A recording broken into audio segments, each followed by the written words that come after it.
Good morning, good morning, good morning. Are you awake?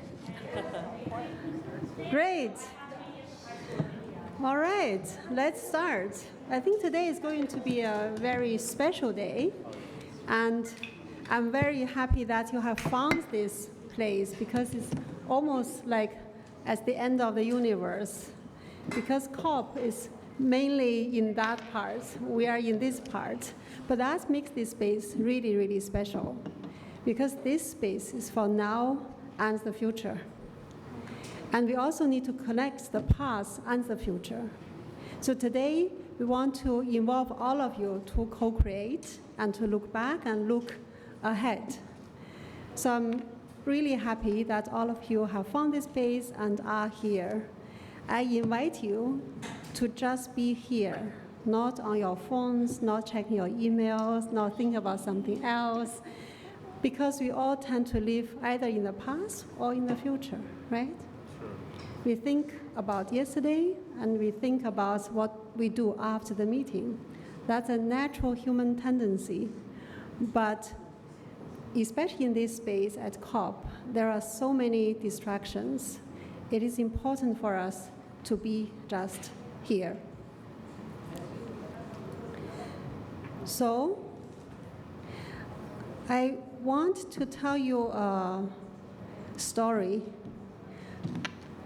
You know, all of us, actually pretty much all of us want to know what the future is for us, right? So there is a story. Someone went to Buddha, because Buddha is supposed to know everything, like the God, right? So this person asked the Buddha, "What is my future?" And then Buddha said, "Your future is uncertain." Although we all long for certainty for the future, but future itself is uncertain. Is it a bad thing? Or is it a good thing? If you think it's bad because you seek for safety, security, certainty, but if the future is already set in stone, what can you still do today to change it? There will be nothing you could do to change it. So uncertainty is actually a beautiful thing because that's where our agencies lie. We can have agency to do something about it. It's not set in stone.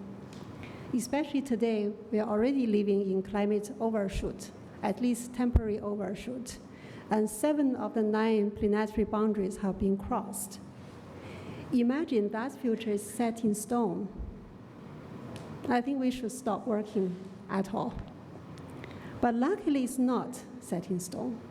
That's why we want all of us to embrace uncertainty and to use our agency to change the future. We're not fixed in that. But to do that, we have to abandon our linear thinking because we imagine the future to be very similar to yesterday. Right? We had 3 meals yesterday, we'll have 3 meals today. And the train came yesterday, the train will come today. But who has imagined penicillin, which was invented? So many people died of TB, but all of a sudden the entire world has changed in terms of health. Who has imagined COVID would happen, right? We might have been able to anticipate the COVID because we have destroyed nature, we degraded our environment. So it was, actually we could have foreseen that, but we didn't because we don't have the skill set to see that. We become good at something when we practice. So today we want to introduce some skill sets so that you can use them to anticipate something unexpected, but also to imagine something new. I think the imagining part is even more important than the anticipation part, or equally important. I don't know if any of you is a science fiction fan. I am. If you look at all those science fiction movies, a lot of things imagined in the 50s, 60s have become reality today. the computer, the iPads, and the iPhones, the cell phones. You can talk with the computer. You can ask them to do things. I have a vacuum robot at home, for instance, right? I can tell him to vacuum the floor. This has never been imaginable in the past, but it happens. So we are today because we put the idea in our heads that we want to be at COP, to do something for the world, to take climate action. Only because of the idea, we are now here as the present. If we put some beautiful ideas in our head today, that can become a beautiful future. But that's where we need to abandon our linear thinking, to think in disruptive ways, and to empower our own agencies and imagination, and also manage better our anxieties about uncertainty, because uncertainty is a beautiful thing to have. Otherwise, we are doomed already. We would be doomed already.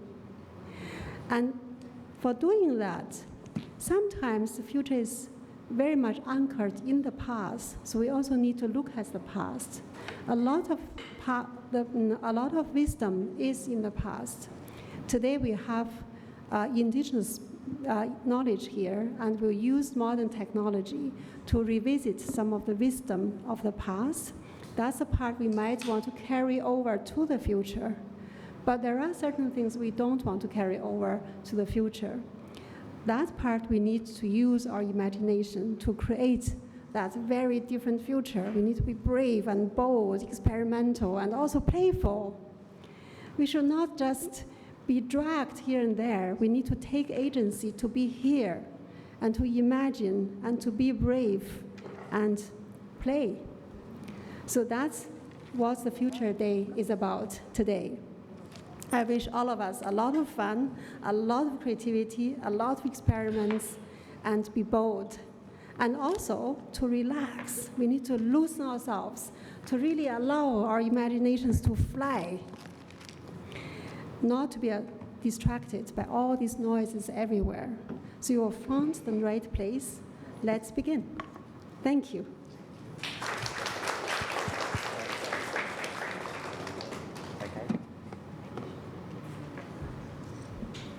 Good morning, everybody. Thank you so much for joining us today. We are in the future now. We are going to be all day with you in a program that has been tailored to make this travel, this journey from the present to the future in a hopeful way. So without further ado, we are going to start with our first session of today. Next, please. I know I have, yeah.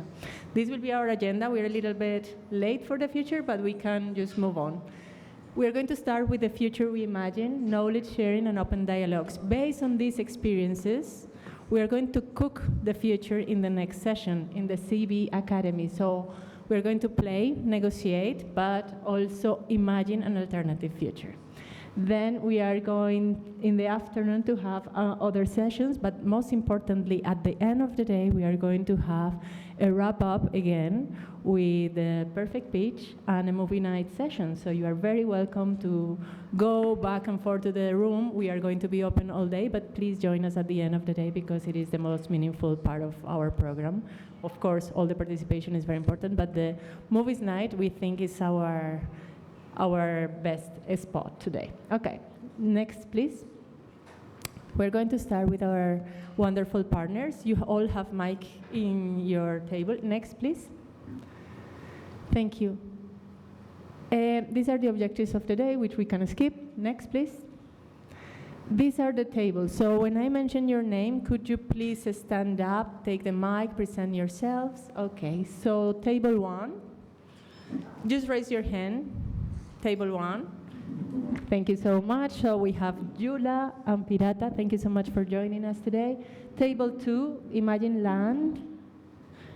They are together, sorry, logistics. Thank you. Table 3, We Make Tomorrow. Okay, table 4, we have Sara Molieres de Fogo, raise your hand, and also we have a representation from the youth. Please raise your hand. Okay, thank you so much. Also, we have the presence of other people around here that also have been working with youth or working with future experiences. So please feel free to create this dialogue, also tailored to your experience, to what you do, to what you bring to COP also. This is an exchange. Next, please. So we're going to start with Kamakuwaka, sorry. Yula, please. We have the trailer if you want to present it first, and also if you want to use the mic. Yeah, thank you very much. I'm here actually, I'll try to facilitate Piratá Waura. He's my partner from the Xingu Indigenous Territories, the first recognized indigenous territory in Brazil back in the 1961. We will be talking about the Kamakuwaka Cave. The Kamakuwaka Cave is the most important cave that sits outside of the indigenous territory. And a couple of years ago, it got destroyed. It's the most secret cultural heritage for this group of indigenous people in Brazil, and all the drawings of the cave got destroyed. So we started working with Piratá and his people, the Waura people, to try to recover the story. We recreate in real size a replica of the cave that was delivered last year. And we also did a pilot during COVID, where they couldn't get in and visit the cave. We did a pilot with the help of British Council to recreate this in an immersive experience. This pilot was only for them to visit virtual reality, visiting the cave. It was in Arawaki language, their own language. And then after that, they came to us and they said, we want the world to know the story. And then we joined forces again, and here we are, presenting an experience that is for non-indigenous people, for all of us, and also indigenous people, to understand how the Kamakuwaka myth can help us think about the future, as you said. I'm going to pass to him because he's the one who should be speaking, not me. And I'll try to facilitate with the translation. Você quer dizer alguma coisa sobre Kamakuwaka? O que você gostaria de trazer para essa mesa para pensar o futuro através da realidade virtual que a gente está trazendo aqui? Vai lá. Eu gostaria de falar que o conhecimento ancestral do meu povo, né, I would like to say that the ancestral knowledge of my people, e que possa fazer uma conexão com o nosso futuro. and I hope the ancestral knowledge can bridge about our future, that you can learn from our experience, our culture, and be inspired from what we would like to share. Então, o conhecimento do Kamakuwaka veio deixar refletir e reflorestar a mente das pessoas. So the Kamakuwaka myth, that is this incredible, powerful figure for these people, they came to inspire us, and we hope to share his knowledge with you.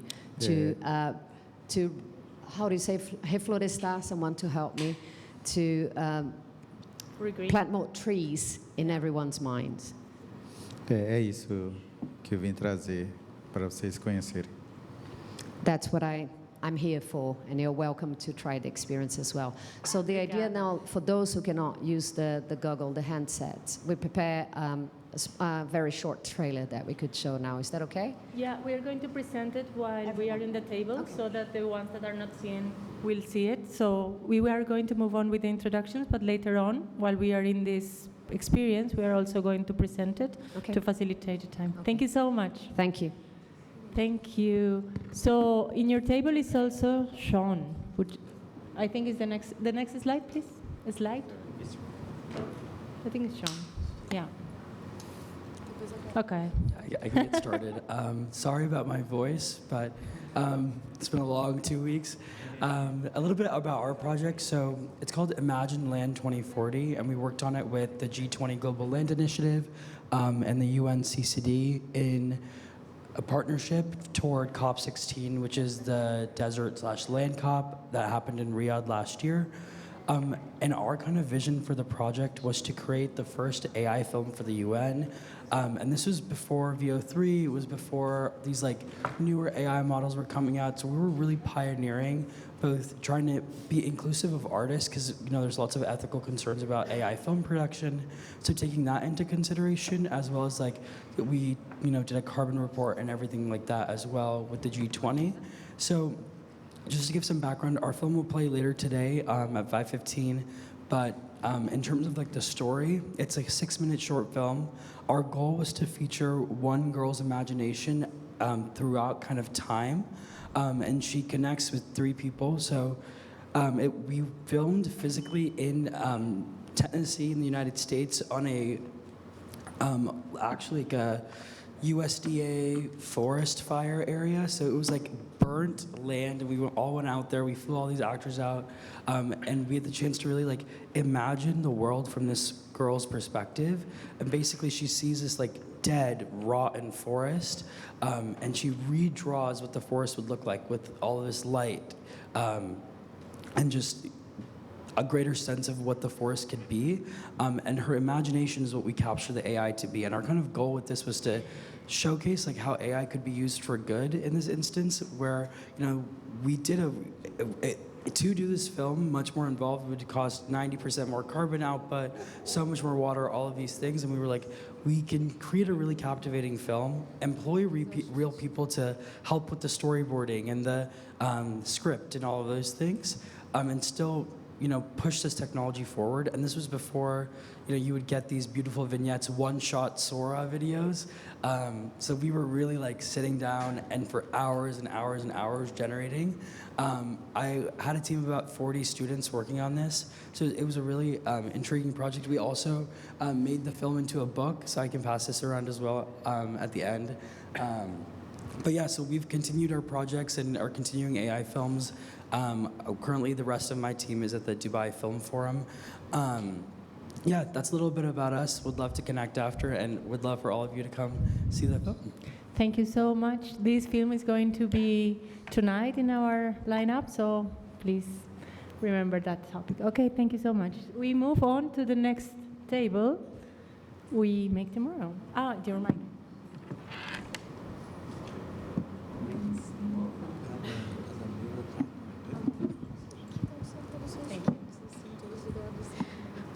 Hi everyone, my name is Gunjan Nanda. I am originally from North India, but I'm based in Dubai now, unfortunately and very sadly.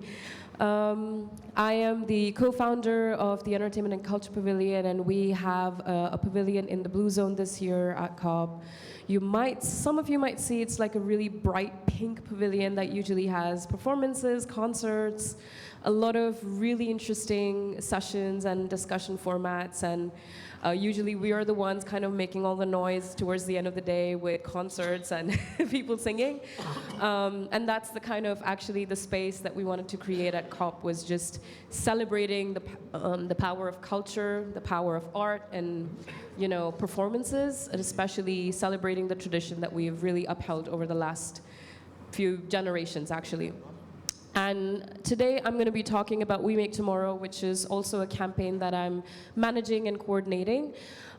We Make Tomorrow, as you can see, a beautiful tagline, let's create the world we long for, is a mass mobilization movement inviting creators, practitioners, heritage keepers all over the world to place culture at the heart of climate. And the reason why this campaign is also so dear to me is because it really speaks to why culture needs to be placed left, right, and center, why art has been forgotten as a practice for climate solution and nature-based solutions over the last couple of years. And we really want to provide this as an evidence-building repository to be able to tell the ministries, tell governments worldwide that culture needs to be included and embedded in climate policies, in negotiation rooms, in UNFCCC agencies, and this is exactly why I'm here.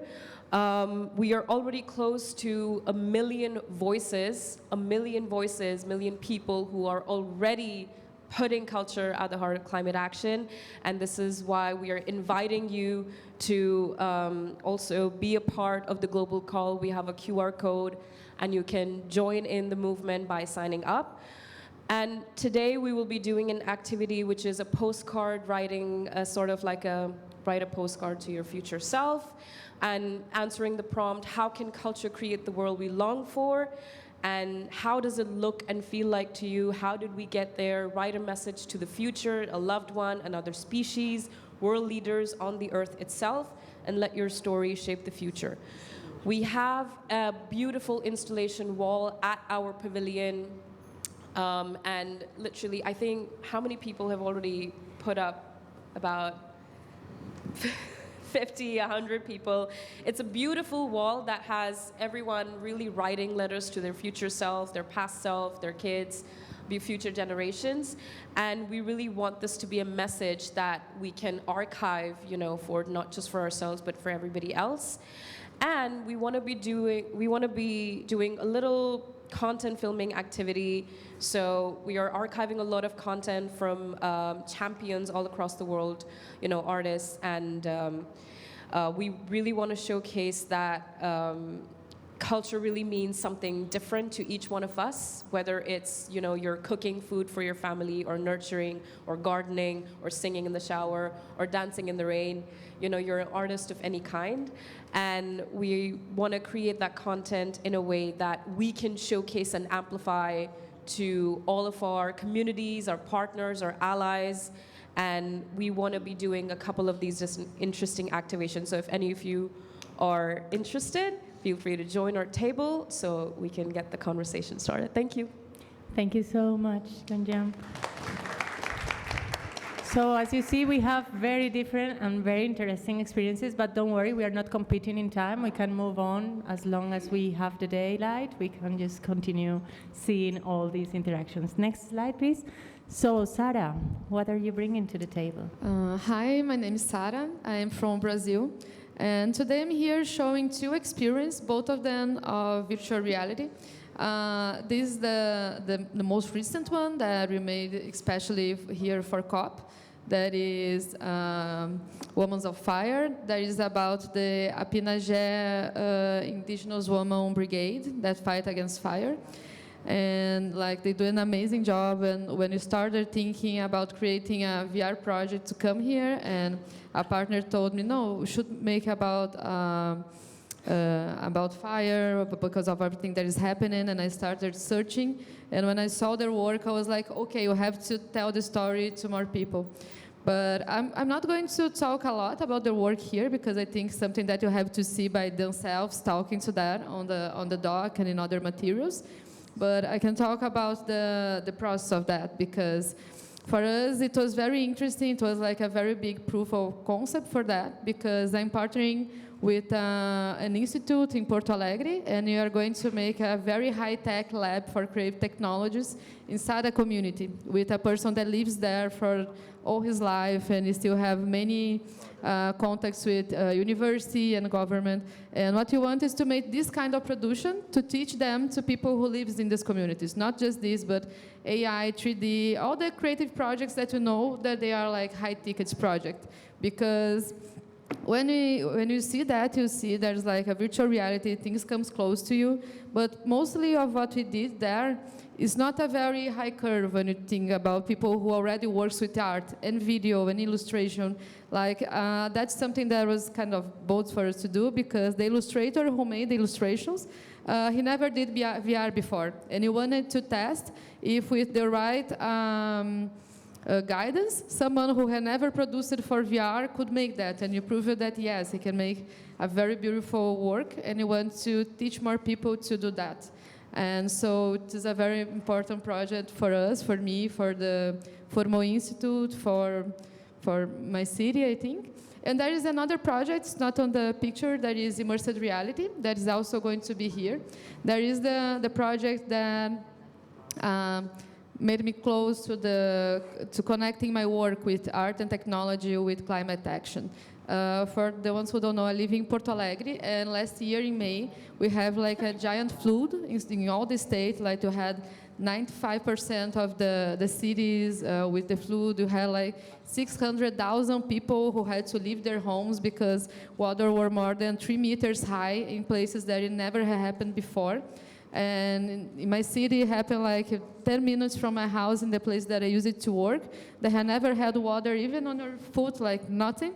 It was like all the house, 2 floors house covered by water. So that's something that, I don't know, if it happens in your own city and you don't change when you see that, I think there is nothing that can make you change after that. And what I did is that I've been working with augmented and virtual reality for the last 8 years, more or less, in technologies, 3D, and I was like, okay, what can I do? And so I started recording the situation, the cities, went in the boats with people, and started recording that in 360. And together with the XR Association of Brazil, we got 10 people to work for 4 months on this job, and we created a VR documentary showing what was happening in the city. And most of that is still kind of happened because people have not recovered for that. Like I have many friends who lost their houses and they're living with aunts, with other people. They had to go to other cities that they never wanted to be there. And so that still happened. And when last year I took this project to COP29 in Baku, and I went there with KUFA, RS, and today I'm here. I got my credential because of the partnership I also have with them, because they had like a very strong act in the floods. Like they got in places. The KUFA is like the unique central of slums of RS, and so they got access to places that even the government maybe don't want to go there because they think it will be dangerous, or they just don't have access, or sometimes, unfortunately, they just don't want to give the attention that these places need to have. And so we made the partnership to go to COP, and now they are using the VR documentary I created in their own program of education, and they are like in a partnership with the Helda Gerdau Institute in Brazil to make an emergency plan action for people to leave so people can know what they have to do if it happens again. Because today people don't know where to run when this kind of thing happens, where they can have support. And they're going to use the VR experience in these trainings with the leaderships, local leaderships. And we're going to make a new VR documentary this year because we want to show where we are today, 2 years after. And I just want to close saying that for me, the power of this kind of experience is that I think people are too unsensibilized for flat content sometimes because, like, unfortunately, you see photos of disasters and situations similar of that because when people are just seeing a photo, for them, like, they are all similar. They are too far from them. But when I put people inside of this situation, when they can see that they are in a boat 5 meters tall between the light lines, and they see it's different. They end there with a different perspective of what happened, and you have like people who are very sensitive, people who are not so sensitive, but it's a way to make people close, and it's also a way to be putting light inside of the subject, because if we're just talking about what happened in Brazil last year, maybe I'm sure I wouldn't get a space at Baku last year. What made me have a space in Baku last year is that I have a very strong production that showed that, and they have interest in that. So I've been in Baku, I've been in film festivals talking about that, I've been to Kickfest Festival at Belgium, and so these are all places that would never talk about the situation, but because we made a very powerful tool for that, we can have this space and you can direct that for, like, don't let people forget what happened, because usually people forget. So thank you. Thank you, Sarah. And last but not least, if you could stand, please, Mr. Trump. Hello. Thank here. Okay, hello everyone. I'm Chum, 22 years old. I am currently a researcher and also climate project assistant from Mekong Institute, Cần Thơ University, Vietnam.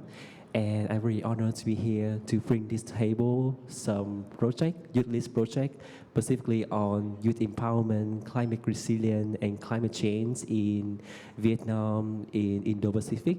This is the table. So actually, our institute, Mekong Institute, working closely with British Council in Vietnam, and we have implemented many projects for young people. And yesterday, I also present about our global research campaign with British Council and implementing in 5 countries: Brazil, Mexico, India, Indonesia, and Vietnam. And also, I will share with you some unique project on sustainability. So, to make it short, I will bring this table young empowerment and how can young people engage in sustainability and climate resilience. So, I really hope that I can connect with young people and also ensure for more further cooperation. Thank you so much. Thank you so much, Doctor. So without further ado, please feel free. This is your space. We are going to have the VR experience all day, as I mentioned. Also, we are going to show the videos for the ones that don't want to queue. But, of course, you are very invited to exchange with Pirata, with Sara, with Yula, to get to know how they did it behind. Also, for Remake Tomorrow, we are going to have Kunjam at the end of the day. And many thanks to Diana, who has been joining us all day today to represent the British Council, who is also a partner for our day. So thank you so much, everybody. Enjoy the session.